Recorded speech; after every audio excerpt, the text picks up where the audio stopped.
वो कहते हैं ना कि विश्वास पहाड़ों को हिला सकता है, लेकिन हमें अपना विश्वास किस पर रखना चाहिए। ये कहानी यही सवाल उठाती है। लेंचो एक किसान है जो अपनी फसल बर्बाद होने पर गॉड को एक लेटर लिखता है। उस लेटर में लेंचो गॉड से 100 पेसोस मांगता है। तो क्या लेंचो का लेटर गॉड तक पहुंचता है? क्या गॉड उसे पैसे भेजते हैं? सोचे कि आपके पास इन सवालों का क्या जवाब होगा।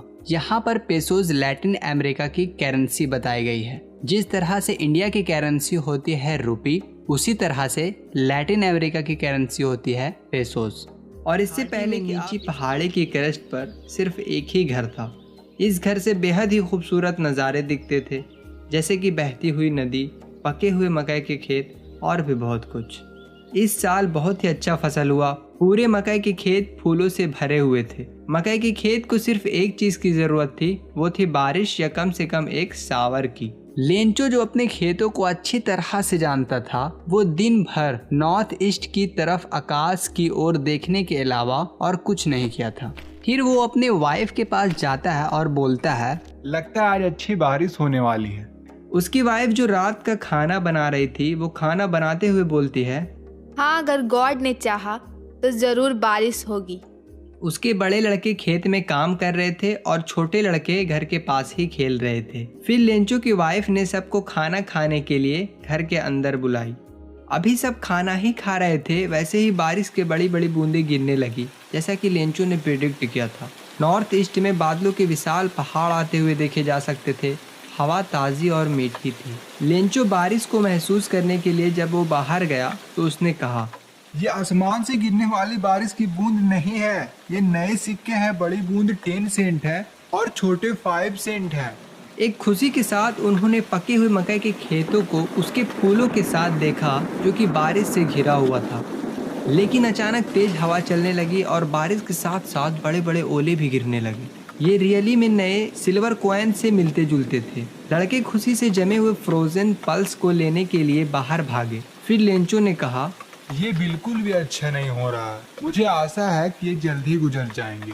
लेकिन 1 घंटे तक घर, बाग, मक्के के खेत और पूरी पहाड़ी पर ओले बरसे। मैदान सफ़ेद था, मानो नमक से ढका हो। पेड़ों पर एक पत्ता भी नहीं रहा। मक्का पूरी तरह से बर्बाद हो गया। फूल पौधों से जा चुके थे। लेंचो की आत्मा दुख से भर गई। जब तूफान शांत हो गया तो मैदान के बीच में खड़ा हो गया और अपने बच्चों से कहा, इतना नुकसान तो लोकस्ट भी नहीं पहुंचाता जितना कि इस साल हमें ओलों ने पहुंचाया है। ओलों ने तो कुछ नहीं छोड़ा। इस साल हमारे पास कॉर्न नहीं होंगे। वो रात एक दुख भरी रात थी। कोई नहीं है जो हमारी मदद कर सके। लगता है हम सब इस साल भूखे ही रह जाएंगे। लेकिन घाटी के बीच उस एकमात्र ही घर में रहने वाले सभी लोगों के दिल में एक ही आशा थी, और वो थी गॉड से मदद की। इतना परेशान मत हो, भले ये पूरा नुकसान की तरह लगता है। याद रखिए कि कोई भी भूख से नहीं मरता है। पूरी रात लेंचो ने सिर्फ एक ही आशा के बारे में सोचा, गॉड की मदद, जिसकी आंखें सब कुछ देखती है, यहाँ तक कि किसी के मन में क्या है।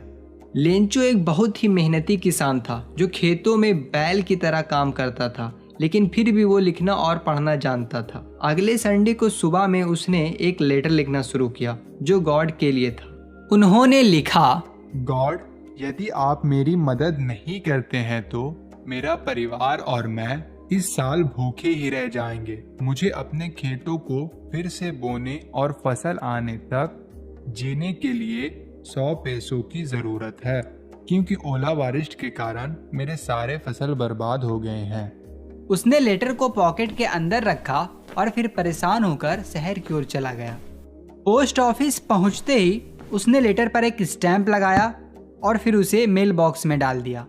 एम्प्लॉय में से एक जो पोस्टमैन था और जो कि ज्यादातर पोस्ट ऑफिस में भी मदद करता था, वो अपने बॉस के पास गया और दिल खोलकर हंसते हुए अपने बॉस को गॉड वाला लेटर दिखाया। एक पोस्टमैन जो अपने करियर में वो कभी भी उस एड्रेस को नहीं जानता था।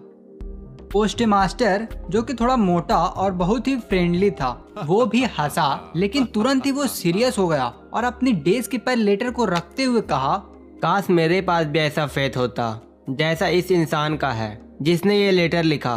काश मैं भी इतना गॉड पे बिलीव कर पाता। और वो डिसाइड करता है कि लेंचो का इसका रिप्लाई जरूर मिलना चाहिए। लेकिन जब उन्होंने इसे खोला तो ये जाहिर था कि इसका जवाब देने के लिए उन्हें गुड विशेष, इंक और पेपर के अलावा कुछ और भी चाहिए था।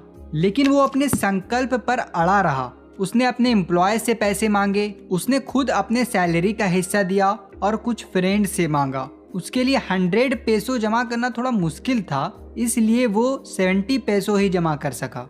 उसने पैसे को लिफाफे में रखा जिस पर कि लेंचो का एड्रेस लिखा हुआ था और साथ ही साथ एक लेटर भी रखा जिस पर कि सिग्नेचर के रूप में सिर्फ एक वर्ड लिखा हुआ था और वो था गॉड। अगले संडे लेंचो थोड़ा पहले ही पोस्ट ऑफिस पहुंच गया और पूछा, सुनो, क्या मेरे लिए कोई लेटर आया है? ये खुद पोस्टमैन था जिसने उसे लेटर दिया, जबकि पोस्ट मास्टर ने एक अच्छे काम करने वाले आदमी को अपने ऑफिस से ही देख रहा था। लेंचो पैसे को देखकर जरा भी हैरान नहीं हुआ, ऐसा उसका सेल्फ कॉन्फिडेंस था। लेकिन पैसे गिनने पर वो थोड़ा गुस्सा हुआ और सोचा, भगवान तो कोई गलती नहीं कर सकते थे और ना ही वो हमें मना कर सकते थे। फौरन लेंचो पेपर और पेन मांगने के लिए खिड़की के पास गया और पब्लिक राइटिंग टेबल पर गुस्से के साथ लिखना शुरू किया। जब वो पूरा लेटर लिख लिया तो वो फिर से खिड़की के पास गया, एक टिकट खरीदा, फिर उसे लेटर में चिपकाया और लेटर को मेल बॉक्स में डालकर वहां से चला गया। जैसे ही लेटर मेल बॉक्स में गिरा, पोस्ट मास्टर उसे खोलने गया। उसमें लिखा था, गॉड, मैंने जो पैसे मांगा उसमें से सिर्फ 70 पेसो ही मुझ तक पहुंचे, बाकी मुझे भेज दो क्योंकि मुझे इसकी ज़रूरत है, लेकिन मुझे पोस्ट से मत भेजिएगा क्योंकि डाकघर के सभी स्टाफ बदमाश और चोर हैं।